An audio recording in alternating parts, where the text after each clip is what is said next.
Daddy पप्पा father वडील नाव जरी वेगळी नात्यामध्ये त्यांच्या असते मजा मस्ती सगळी त्यांच्या संगे उघडू चला आठवणीचा डबा. व्हॉट्सअप बाबा व्हॉट्सअप बाबा व्हॉट्सअप बाबा व्हॉट्सअप बाबा व्हॉट्सअप बाबा व्हॉट्सअप बाबा व्हॉट्सअप बाबा व्हॉट्सअप बाबा. 94.3 टमाटो FM वर तुम्ही आहात. दिल से रसिक आहे तुमच्या बरोबर. आणि आज शनिवार, येस, व्हॉट्सअप बाबा या आपल्या खास सेगमेंटमध्ये दरवेळी हल्ली खूप खास अशा काही जोड्या येत आहेत बाबा आणि मुलांच्या. अर्थात तो कधी मुलगा असतो कधी मुलगी असते. आज आपल्या बरोबर अशीच एक खास कोल्हापूरची जोडी आहे बाबा आणि मुलीची. मी सांगण्यापेक्षा आपण त्यांचे आधी आवाज ऐकायचे का? नमस्कार रसिका आणि सगळ्या लिस्नर्सना माझा नमस्कार आणि हाय.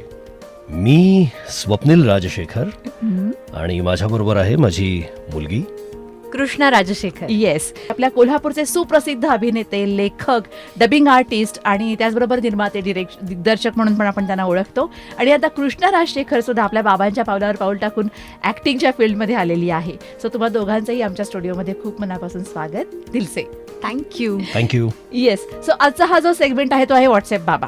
स्वप्नील, मला पहिल्यांदा विचारायचं आहे की कृष्णा जेव्हा आपल्या घरी जन्माला आली तेव्हा लहानपणीची ती एक आठवण, काय फिलिंग होतं actually? Top of the world असं म्हणतात ना, तसं वाटलं होतं. एकतर मी खूप लहान होतो त्यावेळेला. मला वयाच्या 22व्या वर्षी ती झाली आहे. लग्न लवकर झालं आणि त्याच्यानंतर हिचाही जन्म अगदी लवकर झाला.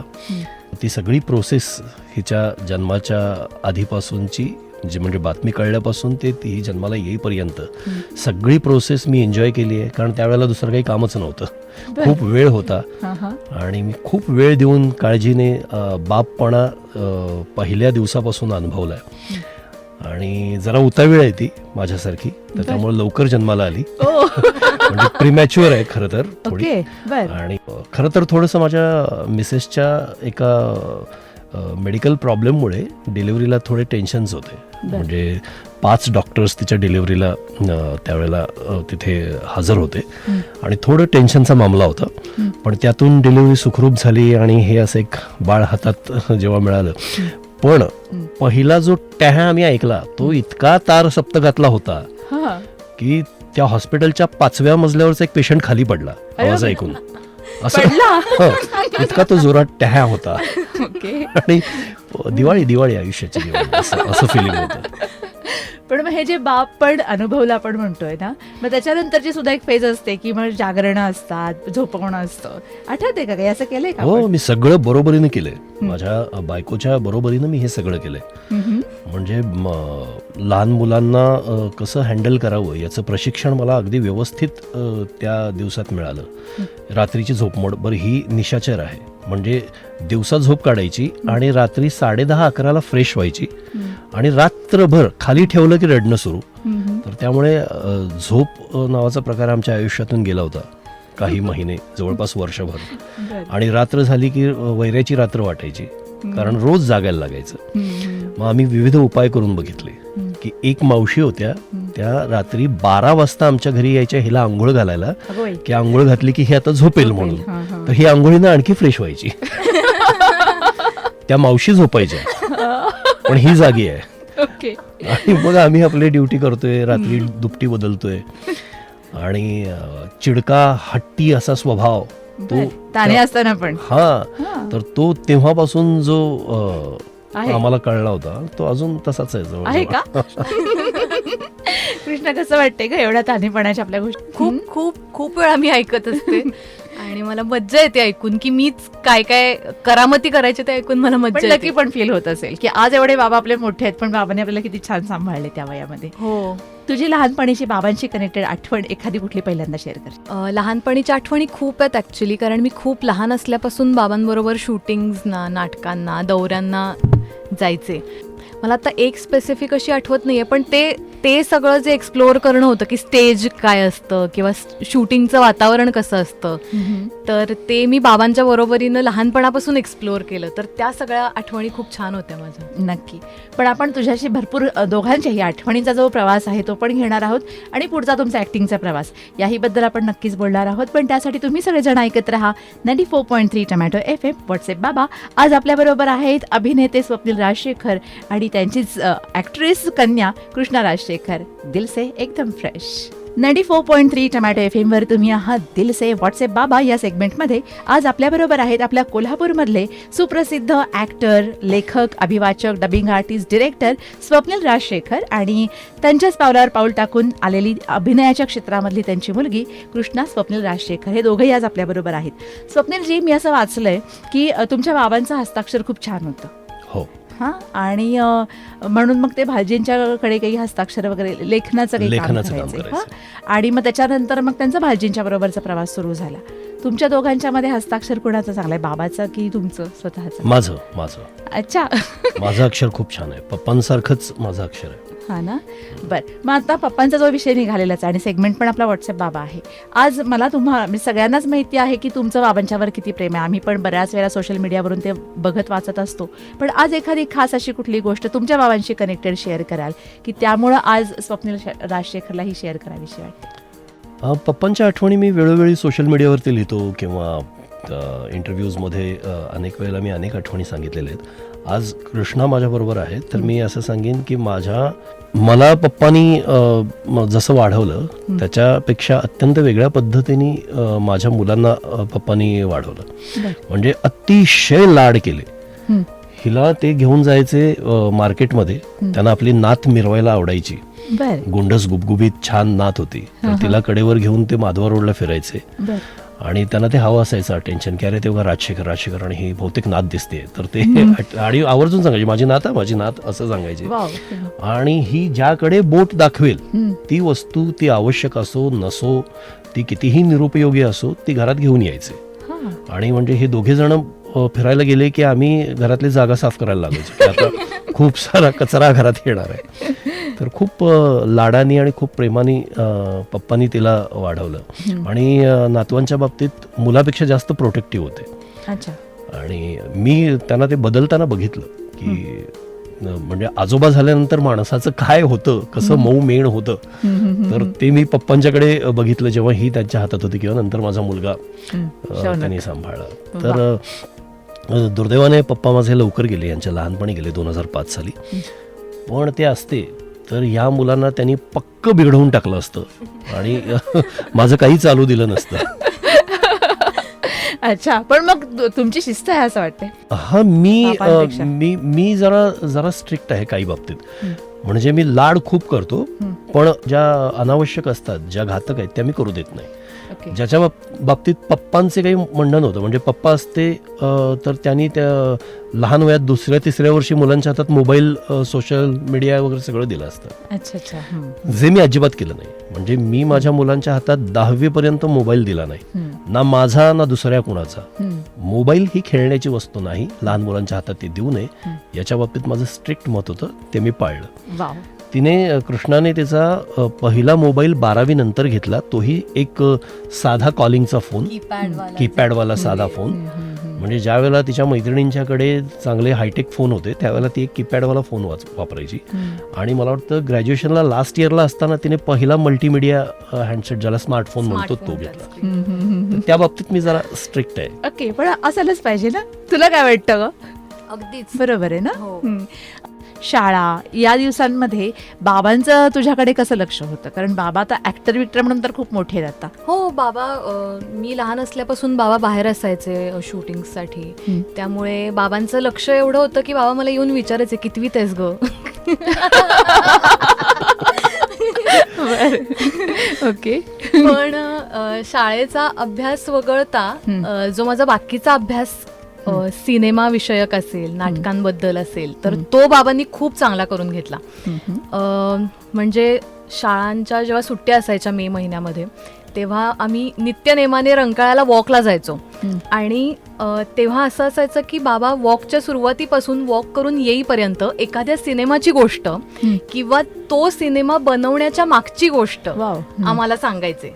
तर तो सगळा ट्रिव्हिया बाबांकडून मिळत गेला आणि रुची खूप वाढत गेली या क्षेत्राबद्दल. नक्की, खूप. म्हणजे बाबा आपले वेगळे आहेत हे तुला तेव्हापासून जाणवायला लागलं असेल नक्कीच, है ना? कारण टिपिकल आई बाबा जे असतात ते शाळेचा अभ्यास तर घेतातच, पण तुझ्यासाठी सिनेमाचा किंवा या क्षेत्राचा अभ्यास त्यांनी तिथे करून घेतलेला होता. सो बाबा तुझे हटके होते आणि आहेत रादर.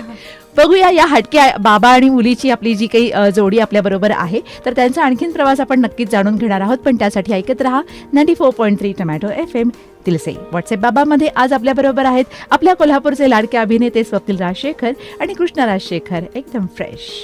94.3 टोमॅटो FM वर तुम्ही आहात दिलसे रसिक आहेत तुमच्या बरोबर. व्हॉट्सअप बाबा आज या सेगमेंटमध्ये आपल्या बरोबर आहेत आपल्या कोल्हापूरचे सगळ्यांचे लाडके अभिनेते स्वप्नील राजशेखर आणि आता आजोबांच्या आणि बाबांच्या पावलावर पाऊल टाकून आलेली कृष्णा राजशेखर.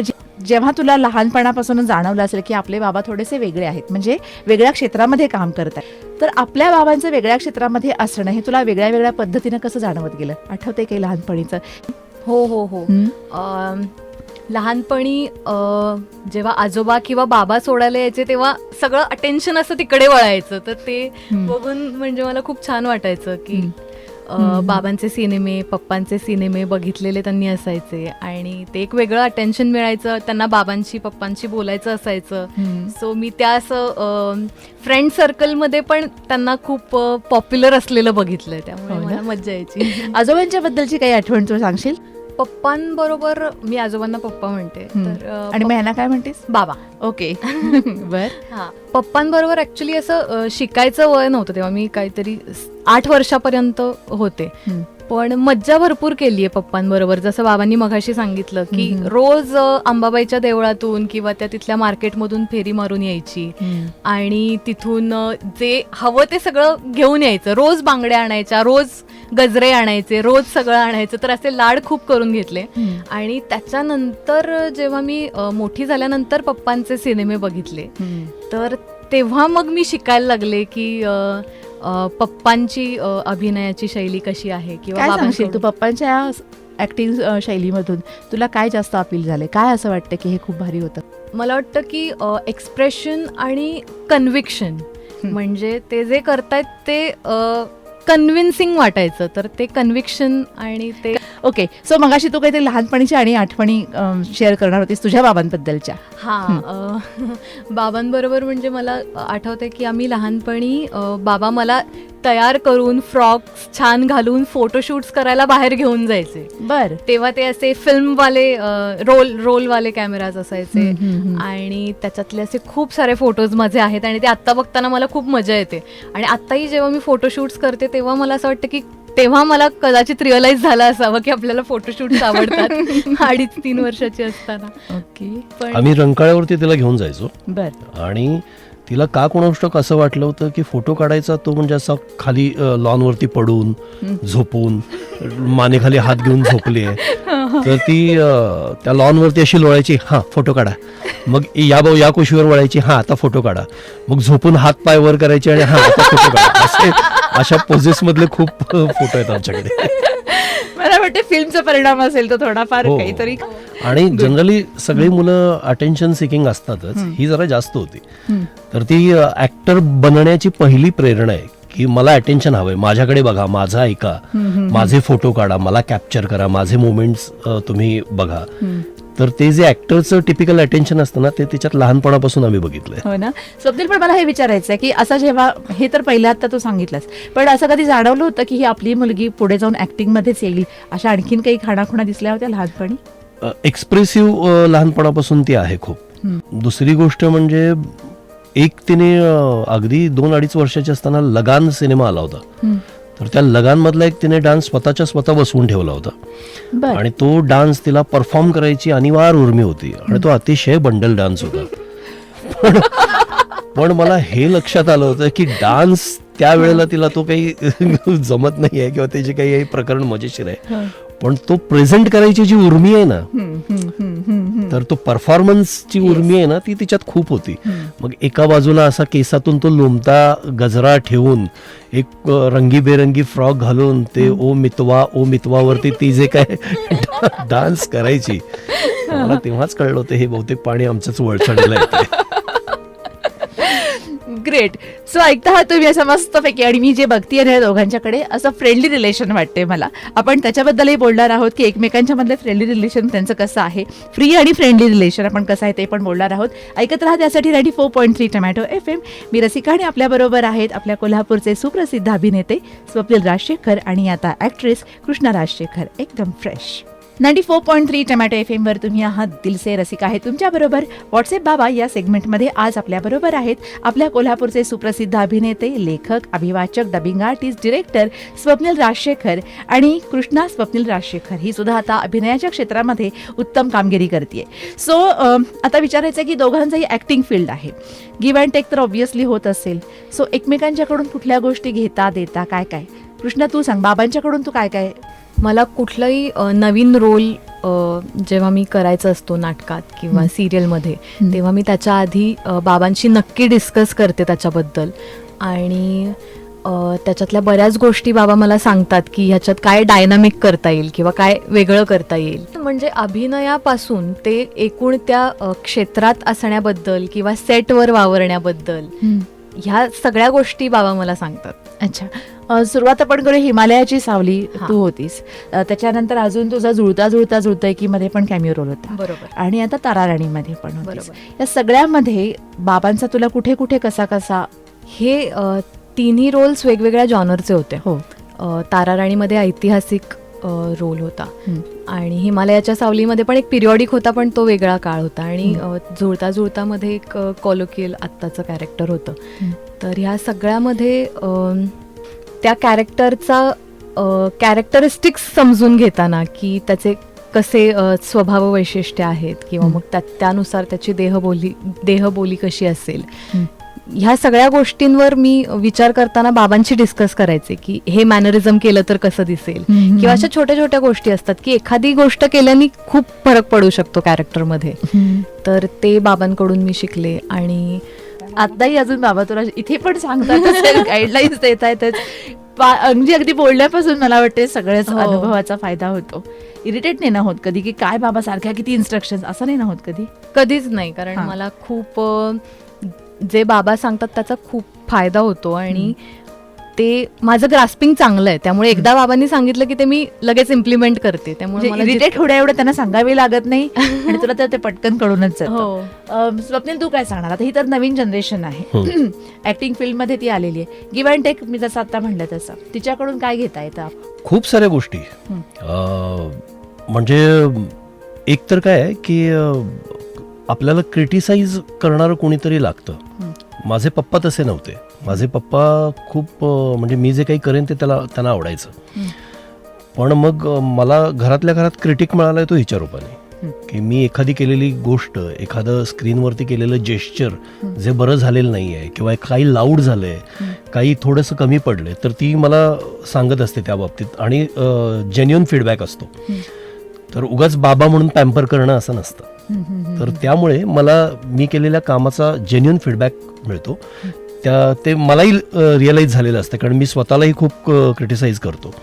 तर त्याच्यावरती आमचं एकमत होतं आणि मग मी ठरवतो की या गोष्टी पुन्हा करायच्या आहेत किंवा या गोष्टी पुन्हा करायच्या नाही आहेत. तर या बाबतीत मग आमचं डिस्कशन होतं आणि ओपनली डिस्कशन होतं. जसं मी तिच्या ऑडिशन्सपासून, तिचे ऑडिशन्स जरी करायचे असतील तरी ती प्रत्येक ऑडिशन स्क्रिप्ट मला पाठवते, ती मला बोलून दाखवते सगळं, ती मला परफॉर्म करून दाखवते, त्याच्यात मी माझा इनपुट देतो आणि मग ती फायनली ऑडिशनला जाते.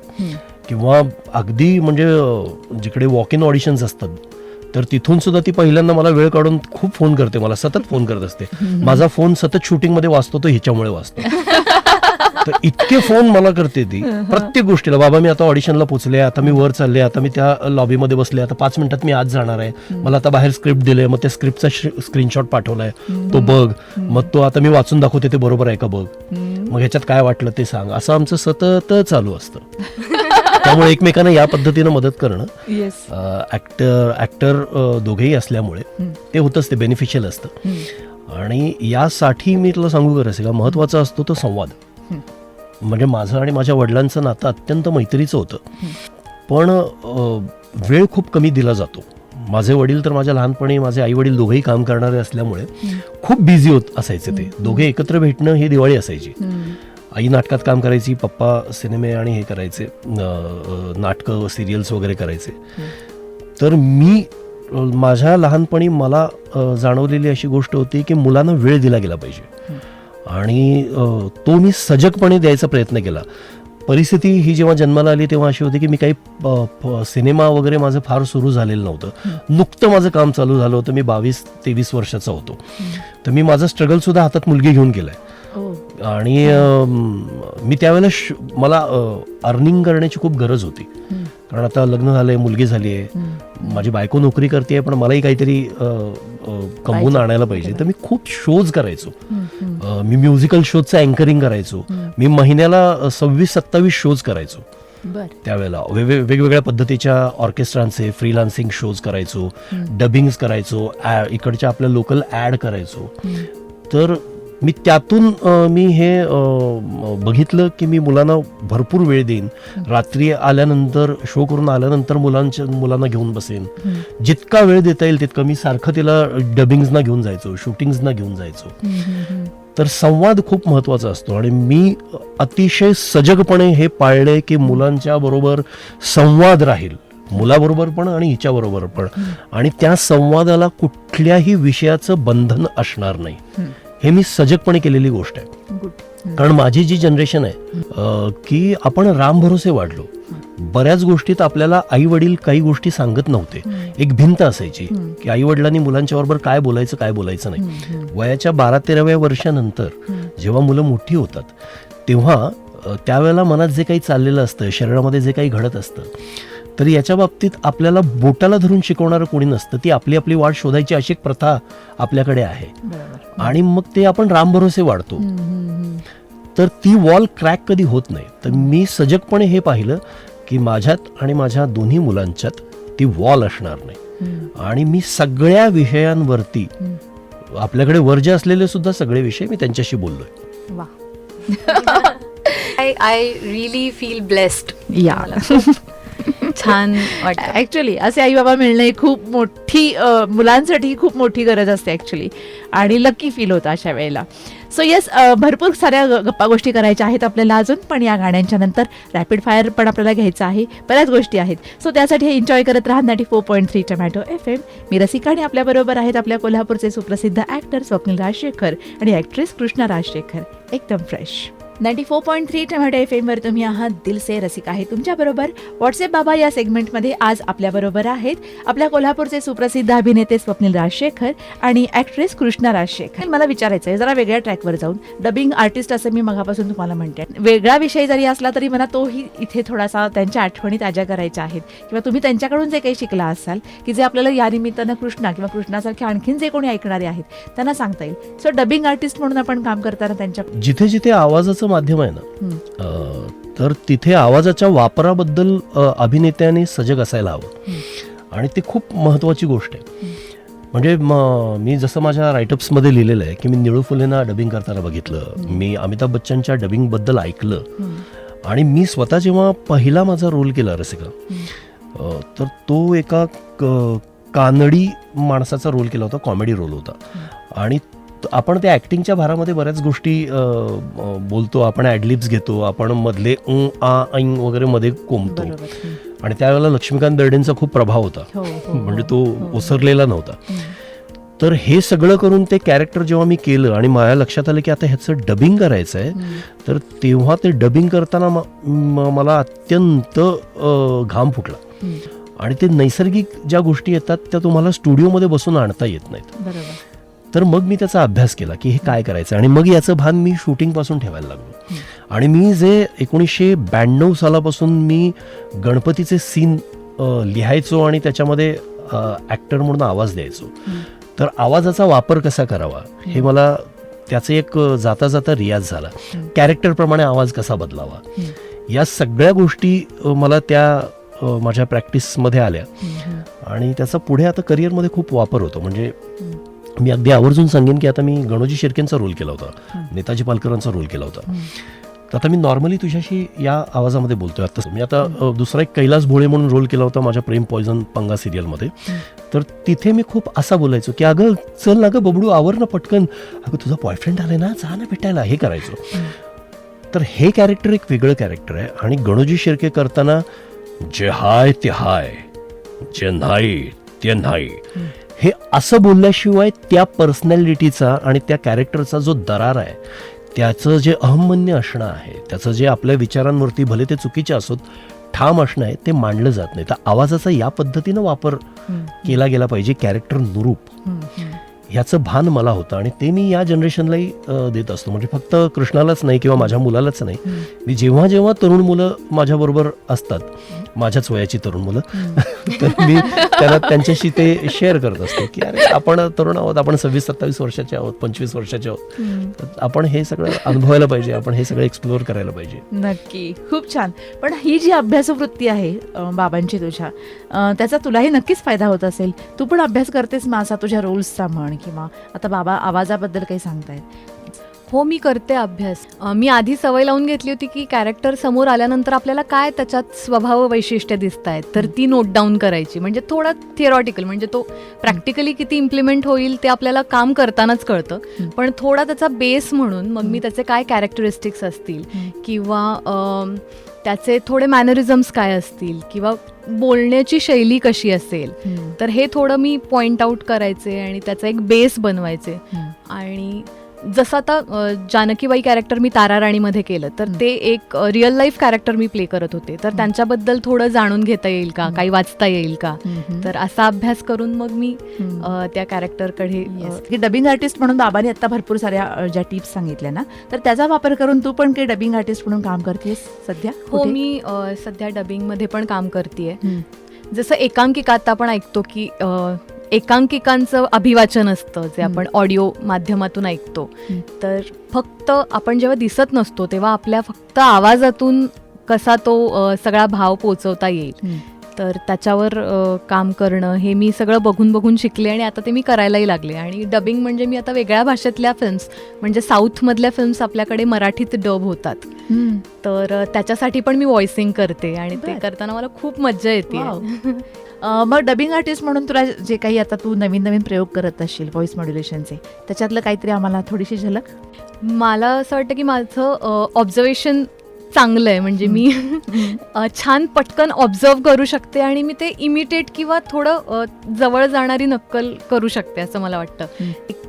एका कथेचं वाचन केलं होतं, तर त्यात मी सोनाली कुलकर्णी, आपली सिनियर सोनाली कुलकर्णी किंवा तिच्यासारखा आवाज करून मी ती कथा वाचली होती. तर ते साधारण असं होतं, अगं बाई पाऊस आला की आता मी कशी जाणार आहे बाहेर, मी आता ठीक आहे, आता मी छत्री घेऊनच जाते बाहेर. Wow, good. किंवा आता मी एका फिल्मसाठी प्रिया बेर्डेचं डबिंग केलं, तर तिने हिंदीत केलेला सिनेमा होता, त्याचं मराठी मी केलं, तर तिचा पिच, तिच्या बोलण्याचा पिच वेगळा आहे. तर आओ मिस्टर पांडुराव, मूड लईच खराब दिसतोय तुमचा. गुड. पण छान चाललंय, म्हणजे व्हेरिएशन्स देता देता डबिंग आर्टिस्ट म्हणून पण आपला एक वेगळा प्रवास, आणि याला हे करिअर खूप भारी आहे ऍक्च्युली. खूप छान आहे. आणि बाबांचा तुला खूप जास्त याच्यात गायडन्स मिळाला, कारण आम्ही स्वतः पण बघितलं की बाबा किती व्हेरिएशन्स देतात. हे आता कृष्णाने सांगितलं तसं ऑब्झर्वेशनचा भाग आहे. वेगवेगळ्या पद्धतीचे आवाज आपल्याला ऐकायला मिळतात, तर ते ऐकणं, त्यांचा पीच लक्षात ठेवणं, त्यांचा बेस लक्षात ठेवणं आणि ते कॅरेक्टर्समध्ये आणणं. तर मी काही महानाट्य डब केली आहेत. गणपती सीनमध्ये तर मी खूप असे वेगवेगळे आवाज समोरासमोर बोलायचोच, पण मी काही महानाट्य डब केले आहेत ज्याच्यात छत्रपती शिवाजी महाराजांचा आवाज माझाच आहे आणि आग्रा भेटीमध्ये समोर औरंगजेबाचा आवाजही माझाच आहे, आणि ते दोन्ही आवाज ओळखणार नाही तितके वेगळे करायचा मी प्रयत्न केलाय.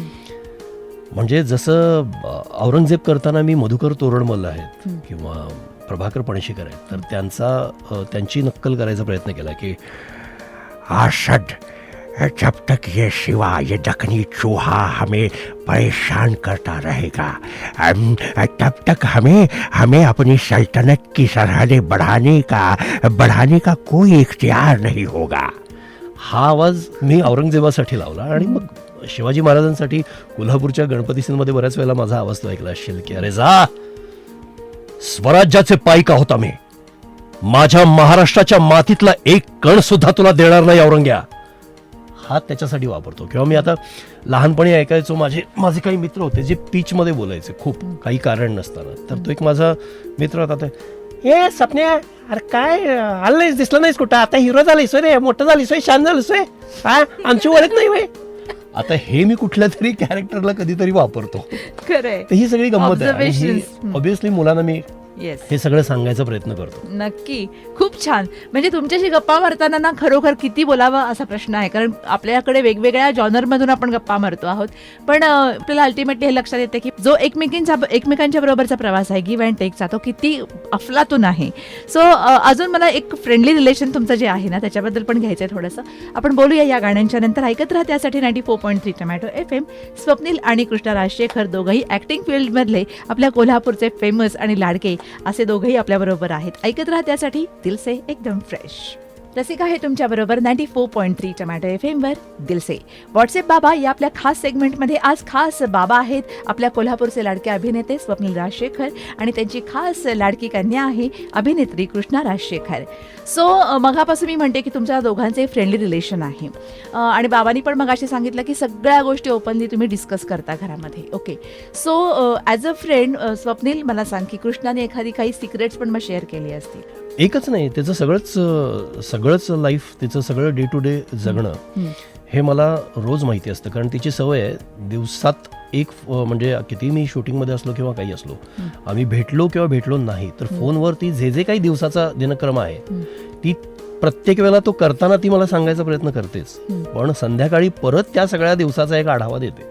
तर तिला ते सगळं जे तिचं बॅगेज आहे ते माझ्या म्हणजे ती डस्टबिन जवळजवळ समजते. मला सगळं माझ्यामध्ये रित करते आणि तर त्यामुळे मला ते सगळं ऐकून पण हे ती मनापासून करते, ह्याच्यात जबरदस्ती नाहीये की तुम्हाला सांगायलाच पाहिजे, असं बाबाचा धाक नाहीये. नाही, बेसिक यासाठी ते कनेक्शन जे असतं ना ते देवकृपेनं आमचं चांगलं आहे की तिला सगळ्या गोष्टी सांगाव्याशा वाटतात. मला हे विचारायचं आहे सिक्रेट, कारण बऱ्याच वेळेला मुलं लपवतात गोष्टी बाबांपासून खास करून. तुला हे कसं जमलंय की त्यामुळे मुलं तुला ॲज अ फ्रेंड म्हणून ट्रीट करतात? संवाद हा अतिशय चांगला फॅक्टर आहे. जेव्हा मी माझे सिक्रेट्स मुलांच्या जवळ ओपन करतो तेव्हा मुलांना स्वाभाविक तो विश्वास येतो की बाबा जर मला त्याचे सिक्रेट सांगतोय तर मी ओपन आहे त्याला सांगायला कुठलीही गोष्ट. तर हा संवादाचा पूल मी जाणीवपूर्वक, मी मुद्दाम म्हणतोय की ही सजगपणे करायच्या गोष्टी आहेत, या जाणीवपूर्वक करायच्या गोष्टी आहेत ज्या मी केल्या. मी सगळ्या विषयांवरती त्यांच्याशी मुद्दाम बोलत गेलो, गप्पा मारत गेलो. त्यांना ज्या गोष्टीची बंधनं वाटतील मी त्या गोष्टींबाबत त्यांना ओपन केलं की बोला ह्याच्यावर पण बोला, याही विषयावर बोलूया आपण, त्याही विषयावर बोलूया. मी ज्या ज्या गोष्टी माझ्या नॉलेजमध्ये येतील त्या सांगत गेलो. मी माझं टीनेज आठवून बघितलं की मला त्या वयामध्ये मित्राची गरज होती आणि मग ते मित्र माझ्याच वयाचे असल्यामुळे ते मला नीट चांगल्या सोर्सनी गोष्टी माझ्यापर्यंत यायच्या नाहीत, त्या अशा छुप्या चोरट्या यायच्या. तर ते नको व्हायला. त्या वयात जर बाप मित्र असेल तर आणखी चांगलं आणि करेक्ट मार्गदर्शन तुम्हाला मिळू शकतं. तर हे याचा विचार मी केलेला होता आणि माझी मुलं वयात येताना मी हे आधी सांभाळलं की त्यांच्याशी ओपनली खूप बोललो. सिक्रेट्स मुळात सिक्रेटिव्ह काही असू नये, पण ते आता माझ्या बाबतीत होता आमच्या जनरेशनला. तर मी ते सगळं सांगितलं. मी त्यांना हे सांगितलं की या हिरोईनवर माझा जाम क्रश होता, ते माझ्या इतक्या माझ्या मैत्रिणी आहेत त्यांच्याशी माझं इतकं छान बॉन्डिंग आहे. ह्या सगळ्या गोष्टी माझ्या मैत्रिणी हिच्याही मैत्रिणी आहेत माझ्या मुलीच्या. रादर तुम्ही भेटत नाहीत का आम्ही भेटतो. तर हे ना ह्याचं हे गिव्ह अँड टेक आहे. येस येस येस, नक्की. आणि हा ब्रिज आई वडिलांनी ओपन करणं गरजेचं आहे. आणि मी एक ऍड करू याच्यात की कम्युनिकेशन जेव्हा आपण म्हणतो तर ते एका वयानंतर लोकांना असं वाटतं की आत्ता आपल्यात संवाद असावा आणि तो तेव्हा सुरू होऊ शकत नाही कदाचित तेवढा ओपनली.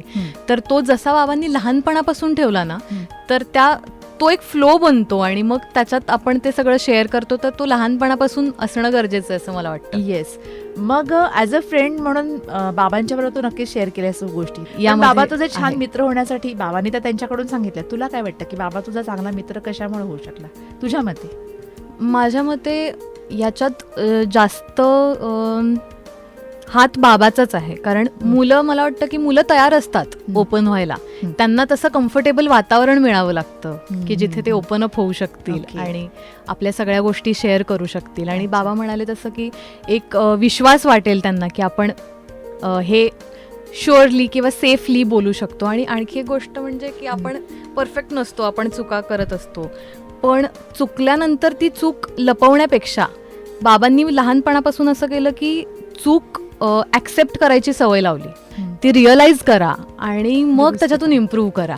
त्यामुळे बाबांनी असं बाबा म्हणून किंवा प्रोटेक्टिव्ह बाबा म्हणून चुकांवर पांघरून घातलं नाही, त्याची जाणीव करून दिली. गुड, खूप छान. आणि महत्वाचं म्हणजे आपण माणूस आहोत, आपण चुकणार, तर चुकणं चुकीचं नाहीये हे मी आवर्जून सांगितलं की चुकणार, मी चुकतो, सगळे चुकतात, तर चुकण्यात काही नाहीये. चुकल्यानंतर ती चूक रिअलाइज करणं आणि ती आपल्या पॅरेंट्सना सांगणं, ह्याच्यात गंमत आहे. येस. सो ओव्हरऑल हे सगळं छान आहे तुमचं फ्रेंडली रिलेशन, म्हणूनच म्हटलं हेल्दी रिलेशन आहे. आता ह्याच्यामध्ये किती जरी छान असलं तरी काही गोष्टींमधनं रागवारागवी होतच असेल. तुला बाबांचा राग कशावरून येतो कधीतरी? सध्या आवडत नाही किंवा असं ही गोष्ट नाहीये, पण मला बोलायला आवडतं भरपूर. आणि बाबांचं सध्या असं चाललंय की बाबांची बरीच कामं आणि बाकीची पण काही गोष्टी सगळ्या सतत बिझी असल्यामुळं बाबांना सध्या ते ऐकायला वेळ नाहीये. त्यामुळं आमचं फक्त कामापुरतं बोलणं आणि मग फोन ठेवणं एवढंच होतं. तर ते तुला मला अंदाज सध्या आला आवडत असेल, नाहीये. मी तिला सगळं सांगायचं असतं आणि ते ऐकायला मला वेळ नाही, त्याचा तिला राग. पण हे पण म्हणजे लटका राग आहे, लाडीक राग आहे तो, आणि तक्रार आहे ती थोडक्यात राग म्हणण्यापेक्षा. तुला स्वप्नील काय हिची कुठली गोष्ट अशी खटकते? बऱ्याच गोष्टी आहेत आणि मी त्या वेळेला सांगत असतो. या आर्टिस्टने पॅशनेट असणं हे मला अतिशय महत्वाचं वाटतं की तुम्ही त्याचा ध्यास घ्या एखाद्या गोष्टीचा, तर तुम्ही आर्टिस्ट होता. तर मला जेव्हा मुलं एखादा सिनेमा बघायला वेळ करतात किंवा एखादं पुस्तक वाचायला वेळ ती वाचत नाही खूप, हा माझा म्हणजे राग आहे. मी अनेक वर्ष तिला वाचनाची चांगली सवय लागावी यासाठी प्रयत्न करतोय, पण त्याच्यामध्ये मला अजून यश आलेलं नाही आहे. ती वाचते म्हणजे अगदीच वाचलेलं नाही असं नाही, पण ॲक्टरने खूप वाचायला हवं असं माझं मत आहे. तर तुम्हाला व्यक्त होताना तुमच्याकडे शब्दसंपदा असते, तुमच्याकडे व्यक्त होण्याचा एक तुमच्यावरती हा जो इनपुट आहे, वाचनाचा जो इनपुट आहे, हा तुमच्या जगण्यामध्ये डे टू डे लाईफमध्ये रिफ्लेक्ट होतो, तो दिसतो. तुम्ही वाचक आहात, तुम्ही चांगलं वाचता हे तुमच्या वागण्या बोलण्यातून दिसतं.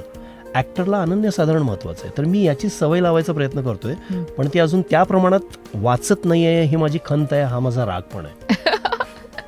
मी वाचनाची आवड डेव्हलप करायचा प्रयत्न करते आणि लवकरच बाबांना आता जी खंत आहे तर ती दूर होऊन बाबांना मी चांगलं वाचते याचा अभिमान वाटेल असं मी कामगिरी वाचनाच्या क्षेत्रात करून दाखवेन. गुड. बाबा खुश होतील मग नक्कीच तेव्हा. ओके. सो ऐकता आहात तुम्ही, अशा काही लटक्या तक्रारी पण आहेत एकमेकांच्या बद्दलच्या, बाबा आणि मुलींच्या. ऐकूया आपण. रॅपिड फायर घ्यायचा आणि दोघेही खूप छान गाणं म्हणतात, तेव्हा त्यांच्याकडून गाणंही गाऊन घ्यायचंय. या गाण्यांच्या नंतर ऐकत राहा त्यासाठी 94.3 टोमॅटो FM दिलसे. व्हॉट्सअप बाबामध्ये आपल्याबरोबर आहेत आपल्या कोल्हापूरचे लाडके अभिनेते स्वप्नील राजशेखर आणि अभिनेत्री कृष्णा राजशेखर. दिलसे एकदम फ्रेश. 94.3 टोमॅटो FM वर तुम्ही आहात. दिलसे रसिक आहे तुमच्याबरोबर. व्हॉट्सअप बाबा या सेगमेंटमध्ये आज आपल्याबरोबर आहेत आपल्या कोल्हापूरचे लाडके अभिनेते स्वप्नील राजशेखर आणि त्यांची सुकन्या अभिनेत्री कृष्णा राजशेखर. पण तुम्ही दोघंही खूप छान गाता आणि तू कथ्थक पण खूप छान करतेस असंही मी ऐकले. मी कथ्थक शिकली आहे आणि त्याच्यामध्ये मी विशारद आहे कथ्थक. वाव, खूप छान. म्युझिकच्या बाबतीत आम्ही एक चांगली गोष्ट मी आवर्जून सांगेन की आम्ही घरात बसून गाणी भरपूर ऐकतो. आम्ही फॅमिली पिकनिकवरती जातो, जाता येता आणि पिकनिक एन्जॉय करता करता म्युझिक हा आमच्या फॅमिलीच्या आयुष्यातला खूप महत्त्वाचा एलिमेंट आहे. खूप सजगपणे मी चांगली गाणी ऐकली आहेत, मी स्वतः माझ्या वडिलांच्यामुळं. म्हणजे कुठलाही संगीताचा प्रकार आमच्या घरी वर्जन होता. माझे वडील खूप संगीत नाटकं त्यांनी पाहिलेली असल्यामुळे त्यांना नाट्यसंगीताची आवड होती. भीमसेन जोशींच्या बरोबर त्यांनी त्यांचे असिस्टंट म्हणून कार्यक्रम केलेले होते. तर हा जो एक ज्याला सांगीतिक संस्कार म्हणतो ना, तो आमच्या घरात आहे. आणि मी तो जाणीवपूर्वक पुन्हा माझ्या फॅमिलीमध्ये ठेवलाय. तर आम्ही सतत गाणी म्हणत असतो, गाणी एकमेकांना ऐकवत असतो. तर हिच्या जनरेशनला जी गाणी दुरापास्त आहेत आज, ती मी आवर्जून त्यांना ऐकवण्याचा प्रयत्न केलाय. ओके, तर हे सगळंच उपयोगाला येतं आणि हे तुम्हाला बांधून ठेवतं. नक्की. कसं असतं ना, फॅमिलीला बांधून ठेवणाऱ्या अनेक गोष्टी असतात रसिका.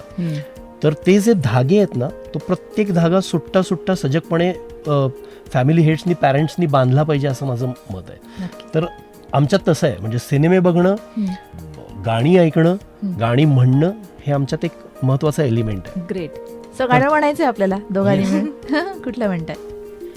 बड़े अच्छे लगते हैं ये धरती, ये नदियाँ, ये रहना और तुम.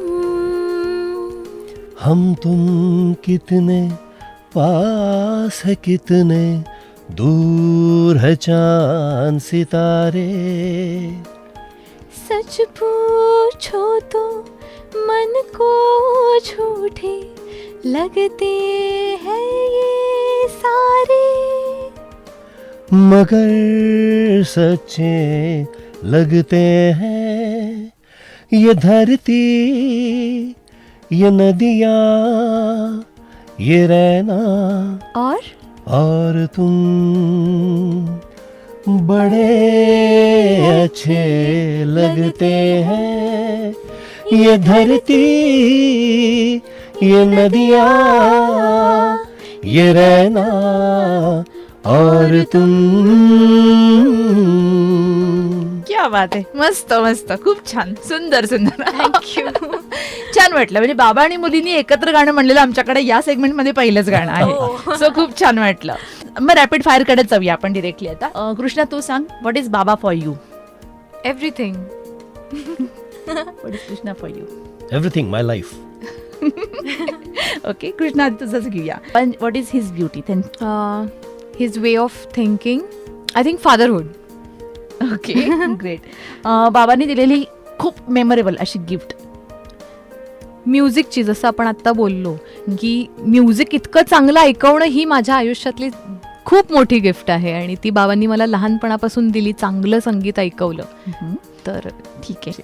अशी गिफ्ट म्हणजे एक वॉकमन, जो आता परत म्युझिकशीच रिलेटेड आहे. तर जेव्हा बाबांनी मला मोबाईल दिला नव्हता, तर गाणी ऐकण्याचा, येता जाता ऐकण्याचा दुसरा सोर्स म्हणजे बाबांनी मला एक छोटा वॉकमन घेऊन दिला होता. तर ते गिफ्ट माझ्याकडे अजूनही आहे आणि अजूनही मी त्या वॉकमन मधून गाणी ऐकते. Wow, great. तर बाबांना कुठल्या गोष्टीसाठी तुला सॉरी म्हणावंसं वाटतं? पुस्तकं न वाचल्याबद्दल. गुड.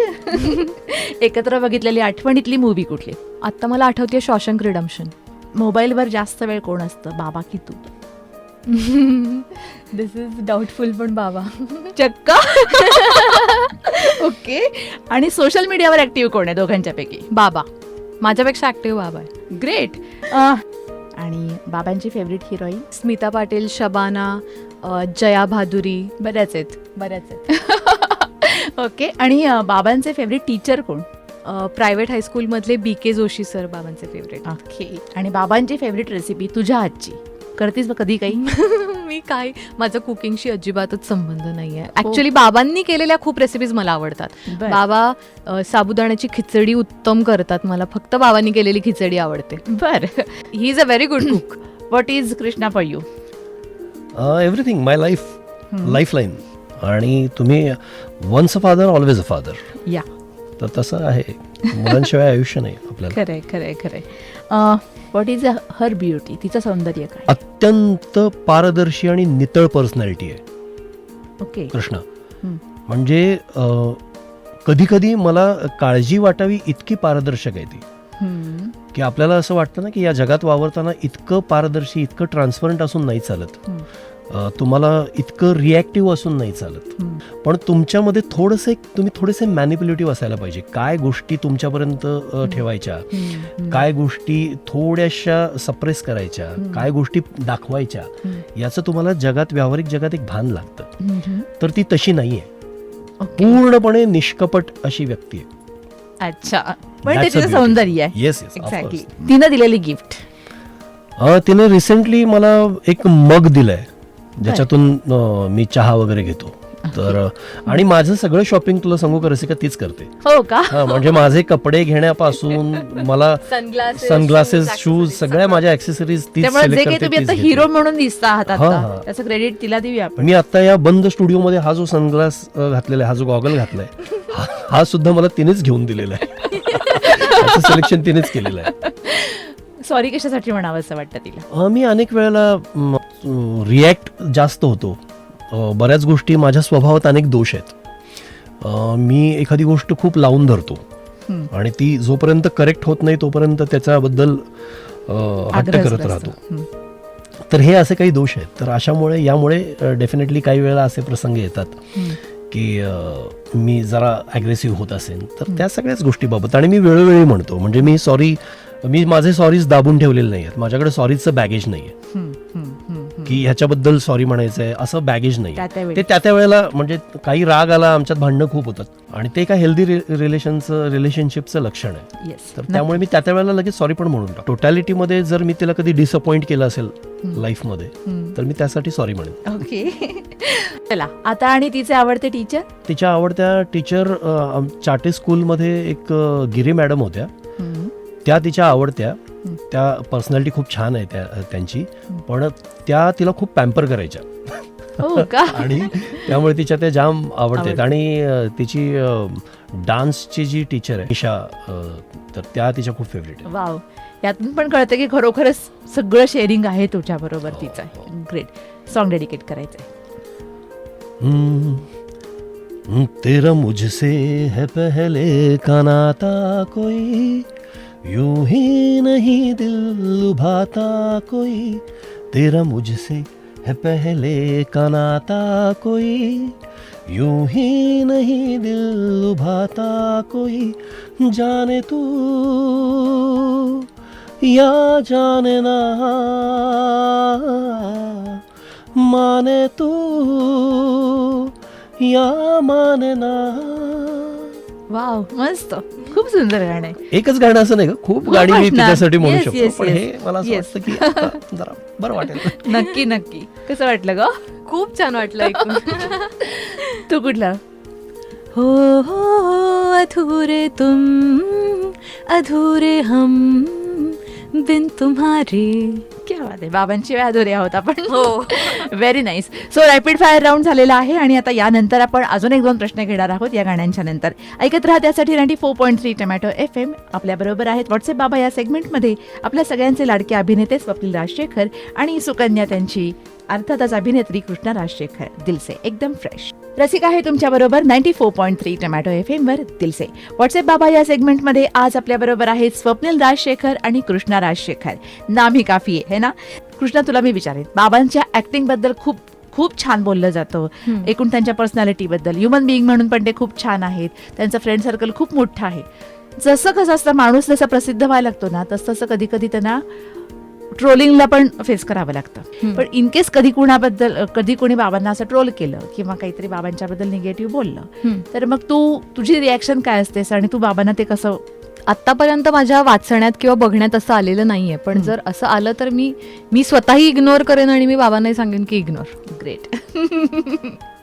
वाव, मस्त.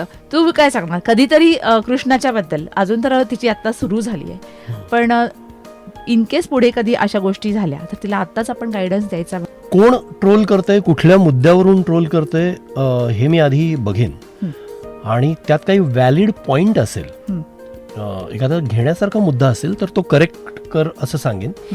त्या बाबतीत काय चुकलंय, कशामुळे लोकांचं असं परसेप्शन तयार झालंय आणि काय हेतूने ट्रोल करतायत, या सगळ्या गोष्टीचं अनालिसिस करेन आणि मी सांगेन की इग्नोर कर किंवा सिरियसली घे किंवा इथे चतुरपणे आत्ता त्यांना जे हवंय ते बोल, असंही मी कदाचित सांगेन. पण मला असं खूप छान वाटतं की तू त्या बाबतीत लक्कीस की तुझ्याकडे एवढा स्ट्रॉंग बॅकबोन बाबा आहे सगळ्याच गोष्टी नीट हँडल करण्यासारखा. आता विचारायचं प्राऊड मोमेंट की स्वप्नील माझे बाबा आहेत. स्वप्नील माझे बाबा आहेत हाच माझ्यासाठी प्राऊड मोमेंट आहे.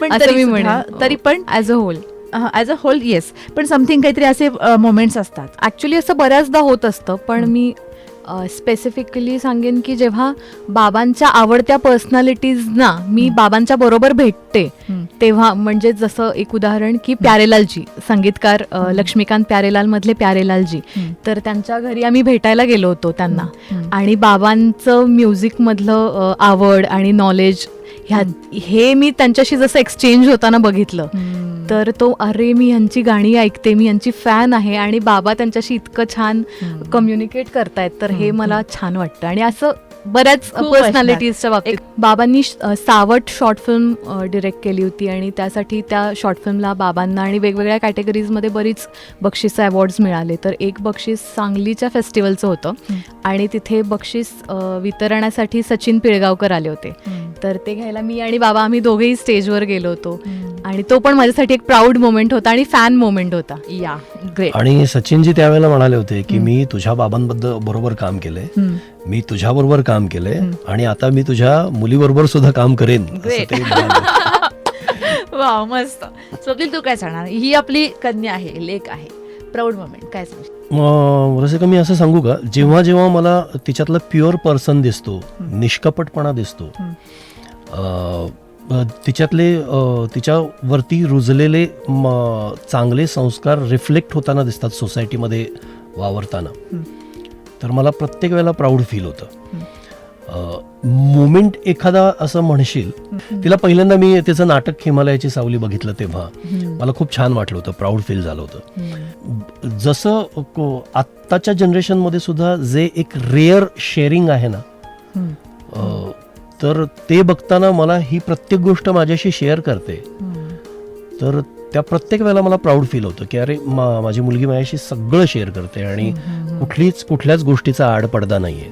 तुमचे संस्कार असतात, तुमचा संवाद असतो, हे सगळं ठीक आहे, पण ज्यावरती तुम्ही संस्कार करताय ते मन सुद्धा तितकं सकस लागतं, तर ते रुजतं. नक्की. आणि ते सकस मन तिच्याकडे आहे. येस. आणि अशा मुलीचा आपण बाबा आहोत म्हणून नक्कीच प्राऊड फील होत 100%. ग्रेट. सो ऐकता आहात तुम्ही, हेही असे प्राऊड मोमेंट्स असतात. आणखीन एक गोष्ट आपल्याला विचारायची की यांचे फ्युचर प्लॅन्स काय आहेत, त्याबद्दलही आपण बोलूया या गाण्यांच्या नंतर. ऐकत राहा 94.3 टोमॅटो FM दिलसे. मी रसिका आणि आपल्याबरोबर आज आहेत स्वप्नील आणि कृष्णा राजशेखर, एकदम फ्रेश. 94.3 टोमॅटो FM वर तुम्ही आहात दिलसे. रसिका आहे तुमच्या बरोबर आणि आज व्हॉट्सअप बाबा या आपल्या खास सेगमेंटमध्ये एक खास पेअर आपल्या बरोबर आहेत. बाबा म्हणजे आपल्या सगळ्यांचे लाडके अभिनेते स्वप्नील राजशेखर आणि त्यांची लाडकी कन्या अर्थातच अभिनेत्री कृष्णा राजशेखर. दोघांना पण विचारायचं आहे की आपलं बॉन्डिंग स्ट्रॉंग आहे हे दिसतंय, पण ते स्ट्रॉंग होण्यासाठी काही इमोशनल मोमेंट्स आपल्याला आठवत असतात? लहानपणी ती एकदा रॉकेल प्याली होती. बर. एक चांगलं जवळपास 1.5 ग्लास रॉकेल ती अगं बाई. कोल्ड्रिंक म्हणून प्याली. त्याच्या हल्ली निळे रॉकेल केले ना आपल्याकडे, ते मुलांना जे फॅसिनेट करतं. हो. आणि त्याच्यानंतर इमर्जन्सी सिच्युएशनच आली, म्हणजे मी काहीतरी बाहेर होतो, काहीतरी आठवत नाही मला काय करत होतो, पण हिला माझी बायको आणि माझी आई दोघीच होत्या आणि त्या अक्षरशः हातात धरून, बरं तो पिऊन सुद्धा खूप वेळाने कळलं आणि त्यामुळे तोपर्यंत तिच्यावरती त्याचा परिणाम खूप झाला होता. आणि त्या अक्षरशः हातात धरून पळवत तिला घेऊन गेल्या, आधी एका तिथल्या लोकल दवाखान्यात, मग तिथून रिक्षा करून दुसऱ्या हॉस्पिटलमध्ये, करवांच्या हॉस्पिटलमध्ये, आणि ते मला कळलं आणि मी आलो. आणि त्यावेळेला मी तिची अवस्था जेव्हा बघितली तर तेव्हा मी खूप घाबरलो होतो. नशिबाने त्या डॉक्टरनी ट्रीटमेंट केली, ते सगळं क्लीन करून तिला वाचवलं आणि बाहेर काढलं. आणि त्याच्यानंतर ती अचानकच डबल ऍक्टिव्ह झाली. ते रॉकेलचं फ्युएल जे मिळालं तिच्या, म्हणजे एक्साइटमेंटला पारावरच उरला नाही आणि जाम एक्साइटेड आहे ती आयुष्यात, तर त्याचं ते फ्युएल ते अजून वर्क होतं. बरं मी रसिका तुला अत्यंत प्रामाणिकपणे सांगतो, इथे ती आत्ता जेव्हा ती बोलतेय तर तेव्हा तिच्यात एक स्टान्स आहे की आता आपण जबाबदार ऍक्टर आहोत, आता इंटरव्ह्यू द्यायचा आहे वगैरे, ही अजिबात अशी नाही. ही नॉर्मली इतक्या बेसमध्ये बोलत नाही जी अख्खा इंटरव्ह्यू वर बोलते. अरे बापरे. हिचा ठणठणीत पिच मध्ये बोलते आणि बोलत राहते. आम्ही तिला घरात असं म्हणायचो की आम्ही तिला घरात किशू म्हणतो, कृष्णाचं किशू झालंय. तर किशू काय करते तर किशू बोलते, किशू खूप बोलते. आणि किशू काय करते, किशू बोलते, मग किशू काय करते, मग बोलून झाल्यावर पुन्हा बोलते. तर ती तशी आहे. तर हे सगळं हे सगळं आता जे ती दाखवते पॉइज्ड आणि असं, हे सगळं कव्हर आहे. काय ग ते त्या रॉकेलचा परिणाम आहे असं आमचं म्हणणं आहे. अगं बाई हो मी लिस्नर्सना ज्या आवाजात ऐकायला आवडेल असं मला वाटतं ऍज अ लिस्नर, त्या आवाजात मी आता इंटरव्ह्यू ओके ग्रेट. ते पण स्किल. कृष्णा तू काय सांगशील इमोशनल मोमेंट एखादा? हा असा एक आठवण सांगते मी की बाबांच्या बरोबर असण्याची आणि बाबांच्या बरोबर जाण्याची, बाबांच्या बरोबर बोलत असण्याची मला इतकी सवय आहे. आणि अशामध्ये बाबा एक रियालिटी शो करत होते, झुंज मराठमोळी नावाचा, आणि तिथे फोन्स अलाउड नव्हते आणि तिथे राहायचं होतं आणि तो गेम शो त्याच्यात भाग घ्यायचा होता. तर त्यावेळेला बाबा बिग बॉस होतं ते. हा, तर त्यावेळेला बाबा 1.5 महिना नव्हता तिथे घरी, म्हणजे अवेलेबल नव्हता, तिथे होता. आणि मग 1.5 महिन्यानंतर त्यावेळेला ऍक्च्युली माझ्या एका मावस बहिणीचं लग्न होतं आणि आम्ही असं गृहीत धरलं होतं की आता बाबा येणार नाहीये.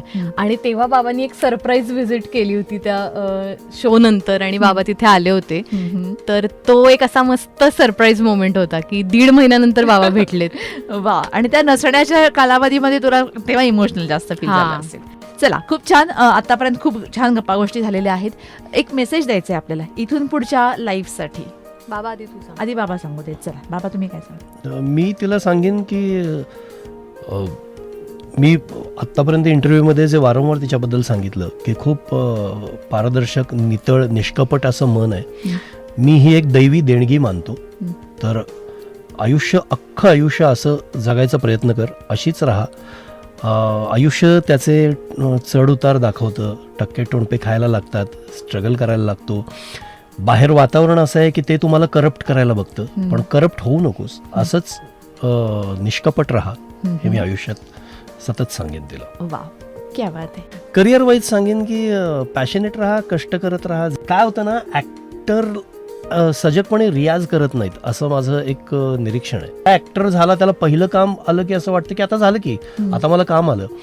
त्याला पॉलिश करण्याची, रियाज करण्याची, घटवण्याची, नवीन नवीन बघण्याची जी गरज असते, तर ते करत राहिलं पाहिजे. तर ते मी तुला सतत सांगत असतो, आत्ताही तेच सांगेन. ग्रेट. की बघत राहा, वाचत राहा, ऐकत राहा, रियाज करत राहा. सजग राहा, रियाज करत राहा. तू बाबांना काय सांगणार मेसेज?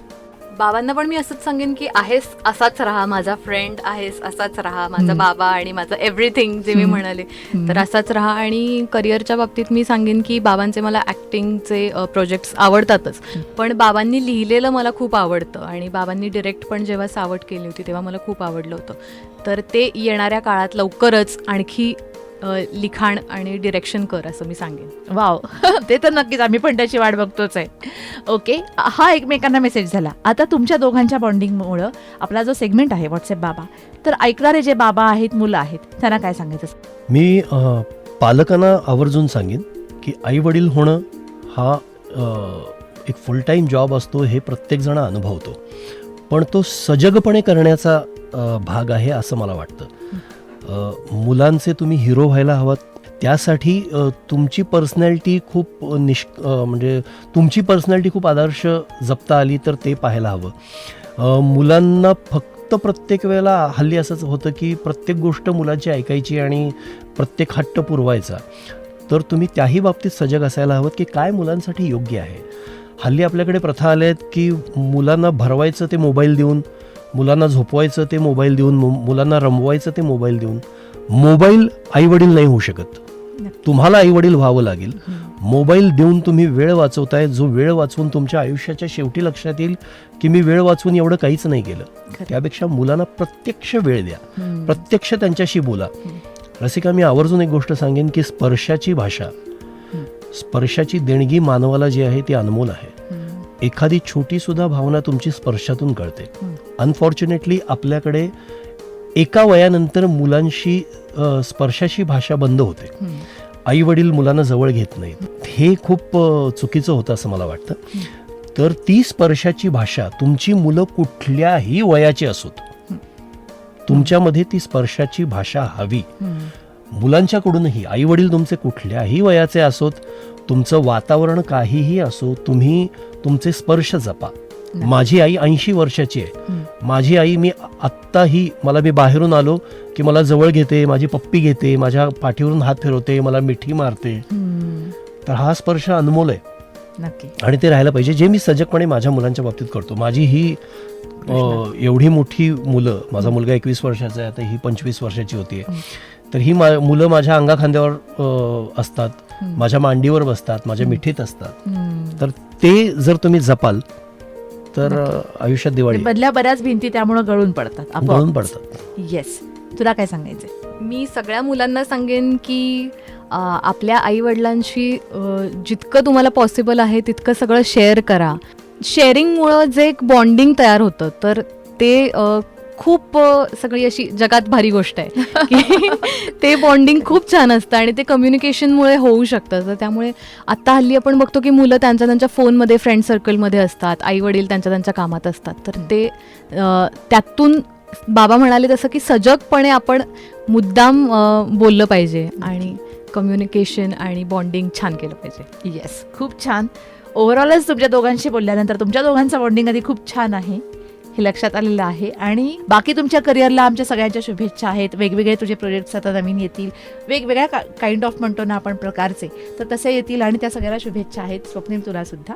आम्हाला तुझ्याकडनं आणखीन वेगळे जसं ही म्हणली की रायटिंग, डिरेक्शन, वॉट एव्हर, हे सगळं आम्हाला खूप आवडलं. खूप छान वाटलं. आणि असे प्रसंग आले ना की कितीही बॉन्डिंग असलं तरी बऱ्याच अनसेड गोष्टी असतात किंवा एक एक्सप्रेस करायला एक छान मार्ग मिळतो असाही. तर तो आज मिळाला, खूप छान वाटलं. आणि हा उपक्रम जो आपला आहे व्हॉट्सअप बाबा, हा खूप छान आहे. या निमित्तानं अनेक बाप आणि मुलांच्यातली नाती उलगडू देत आणि चांगल्या वाईब्स स्प्रेड होऊ देत. आत्ता सध्याच्या वातावरणात खूप चांगल्या पॉझिटिव्ह वाईब्स येणं ना हे गरजेचं आहे आणि ते तू रसिका करतेस आणि तुम्ही टोमॅटो FM करताय, तर खूप छान वाटलं मला. मला पण खूप छान वाटलं. आणि हा माझा बाबांच्या बरोबरचा असा पहिलाच इंटरव्ह्यू होता, त्यामुळे बाबांच्या बरोबर इंटरव्ह्यू करताना मला खूप मज्जा आली. आणि बाबा म्हणाले तसं की हे रिफ्रेशिंग असतं, म्हणजे आपलं रुटीनमध्ये जे बॉन्डिंग असतंच पण अशा इंटरव्ह्यूमुळे किंवा अशा गप्पांमुळे ते छान रिफ्रेश होतं. येस. आणि मला वाटतं की ही एक तुम्हाला लाईफ टाईम मेमरी होते नंतर, जेव्हा केव्हा तू किती पुढे मोठी करिअरमध्ये झालीस तरी पहिला माझा रेडिओवरचा इंटरव्ह्यू म्हटल्यानंतर तुला हा इंटरव्ह्यू काय आठवेल बाबांच्या बरोबरचा. 100%. येस, मलाही खूप छान वाटतंय आणि तुम्ही पण खूप छान मनमोकळेपणानं गप्पा मारल्यास, त्यासाठी थँक्यू सो मच दोघांना पण. Thank you so much. सो या पॉझिटिव्ह नोटवर आम्ही इथे थांबतो आहोत, पण तुम्ही नक्की ऐकत राहा 94.3 टोमॅटो FM. दिलसे रसिका आहे तुमच्या बरोबर एकदम fresh. What's up, Baba? What's up, Baba? What's up, Baba? What's up, Baba?